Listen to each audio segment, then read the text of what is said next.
Alors suite à nos actions de restauration forestière, on fait des suivis pour étudier justement le retour de la fonctionnalité de la forêt.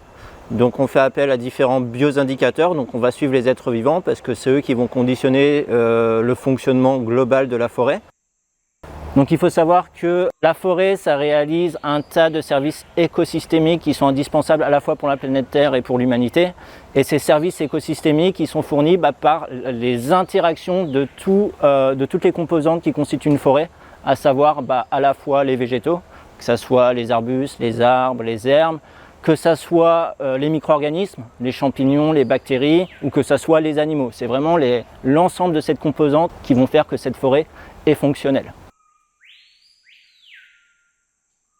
Les différents bioindicateurs qu'on utilise vont être basés sur différents taxons d'êtres vivants, que ce soit l'étude du retour de la diversité végétale, que ce soit du fonctionnement microbien des sols, ou que ce soit par la circulation d'animaux, que ce soit l'étude de communautés de fourmis ou l'étude de la circulation des herbivores qui sont responsables de la dissémination de la graine et donc de la régénération forestière.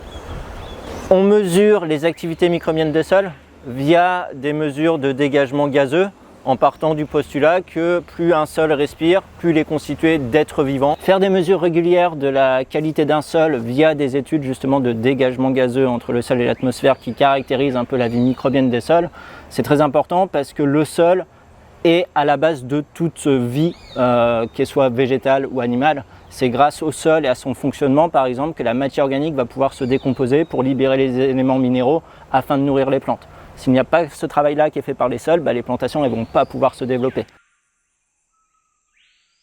On va étudier la caractérisation des communautés de fourmis présentes, parce qu'il faut savoir qu'il y a des espèces de fourmis qui sont caractéristiques de milieux ouverts, il y en a qui sont caractéristiques de milieux forestiers, il y en a qui sont ambivalents, donc un peu entre les deux. Donc étudier la part des différents types de fourmis dans un environnement nous permet de nous renseigner un peu sur à quel niveau on se situe dans la restauration forestière. À titre d'exemple, pour l'étude des communautés de fourmis qu'on fait tous les ans, 2 ans après plantation, on remarque que plus de 90% des espèces de fourmis qui sont présentes sur le site sont des espèces de milieux ouverts.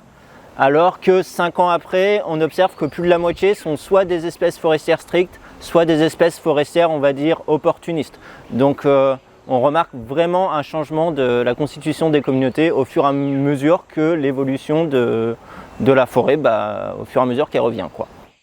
Alors l'étude du retour des animaux nous aide à mettre en évidence que la forêt retrouve un bon fonctionnement.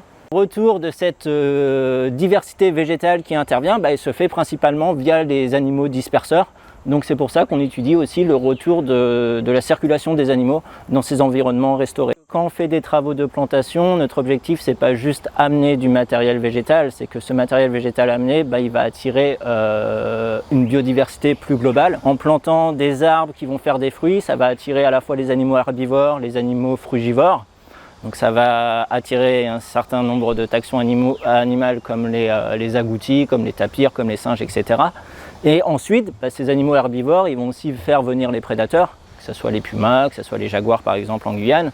Et du coup, au fur et à mesure, on va avoir le réseau trophique de la chaîne alimentaire en fait, qui va se retrouver complet, tout simplement.